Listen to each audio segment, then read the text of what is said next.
Trump finally admitted how Melania feels about his stupid ballroom. There was a report that Melania didn't love this idea. Is that true? She loved her little tiny office. Shocker. She fucking hates it. And of course, he has to minimize her disdain by saying her little office.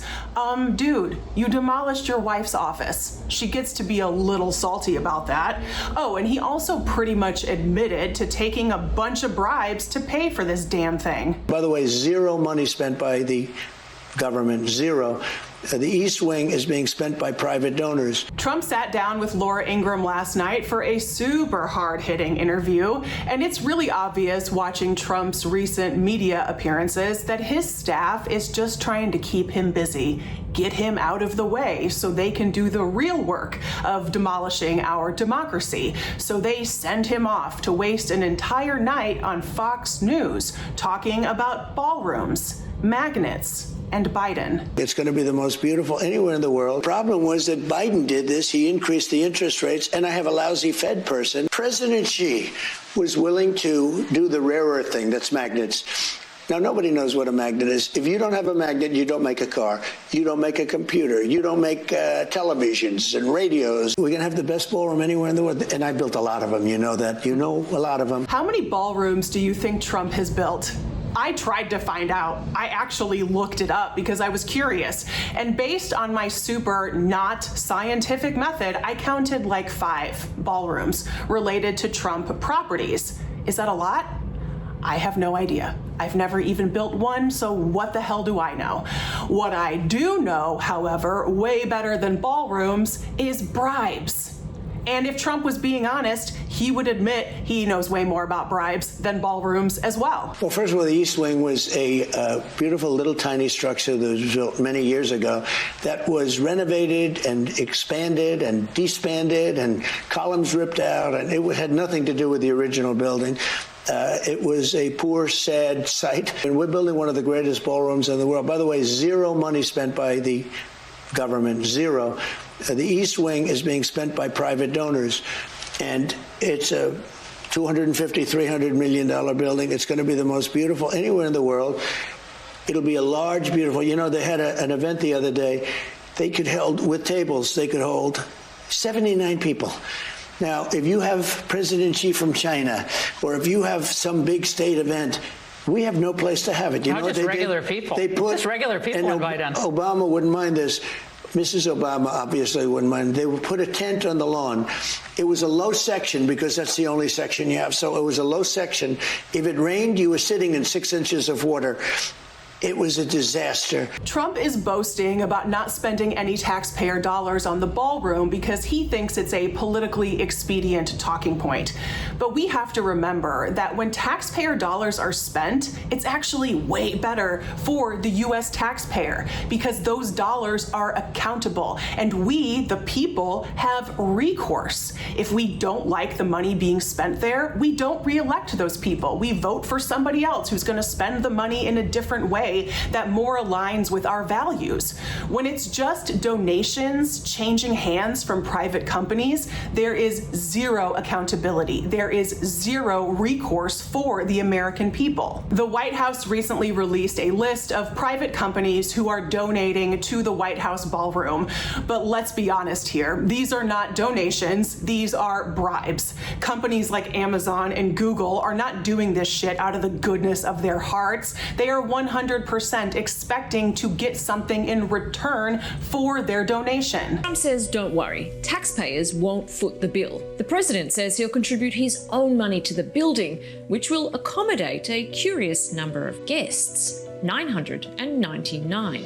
Private donors are also going to chip in, although we don't know who or how they benefit from paying for a permanent addition to a home owned by the American public. A couple of you are sitting here saying, sir, would $25 million be appropriate? I said, I'll take it. Donors listed by the White House include Apple, Amazon, Google, Microsoft, Coinbase, Lockheed Martin, and the Winklevoss twins. And that one made me laugh out loud. They're even listed separately as Tyler Winklevoss and Cameron Winklevoss on the donation list, but they're still going to be referred to as the Winklevoss twins. Nice try for these adults in their mid-40s trying to have individual identities, Tyler and Cameron. If those are your real names, probably not. They're always going to be the Winklevoss twins. Too bad. The donors on this list who have made substantial contributions to the ballroom, even though we don't actually know the amounts of their donations, all of these companies have had recent legal entanglings, or they have been involved in some kind of negotiation process with a federal government agency. Coinbase, which is the largest cryptocurrency exchange in the United States, is embroiled in some kind of legal battle with shareholders that may involve the Securities and Exchange Commission. Google was also embroiled in a recent legal battle with a federal agency, with the Department of Justice, and Lockheed Martin also recently agreed to settle for tens of millions of dollars with the federal government. We know how Trump operates, and we know that these companies are donating to curry favor, but that is going to be nearly impossible to prove. The BBC recently talked with Richard Painter, who was an ethics attorney during the Bush administration.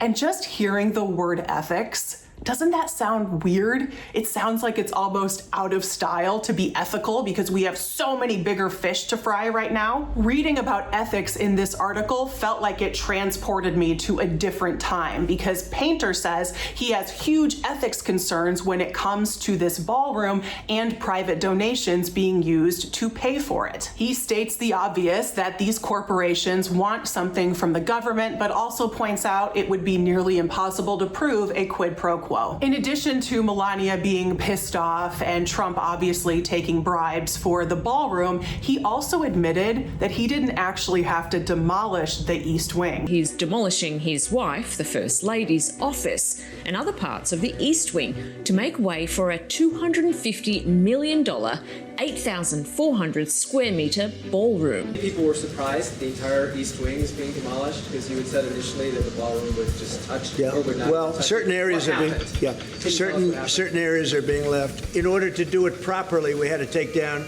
the existing structure. The way it was shown, it looked like we were touching the White House. We don't touch the White House. Just so you understand, the East Wing sounds good, right? It sounds good. But the East Wing, that building was renovated 20 times, including adding a floor to the top, which was terrible. It was out of common brick, little tiny windows. It looked like hell.